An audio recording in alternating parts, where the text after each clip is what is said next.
One thing I know that's frustrating, so talking about this new practice manager, somebody who learns new things, a lot of times they'll read something in a magazine or go to a show or talk to the practice owner and they have a new idea, but they feel frustrated about sort of team buy-in on these new ideas. So they get fired up, intellectually fired up at a show or after reading an article, and they go back to their practice and feel like they just can't make change happen.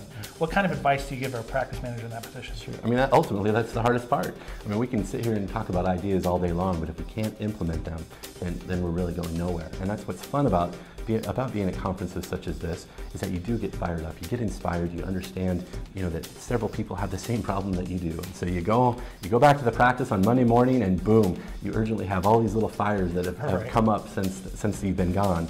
And that's what happens is we start working on all those little urgent issues and we've already forgotten what it is we learned.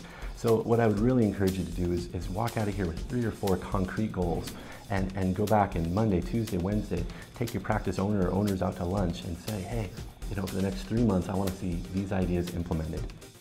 What works best is when I'm able to go to education with my owners, because when we actually at the same lecture, we're all 3, for me, I have 2 practice owners, we're all 3 fired up and inspired. Because I mean, that's the first area you have to, when you get home, you have to, kind of sell it to your practice owners, and that's not always so easy. And sometimes they'll give you that line, well, we tried that 5 years ago, it doesn't work. And just because it didn't work 5 years ago doesn't mean it won't work today.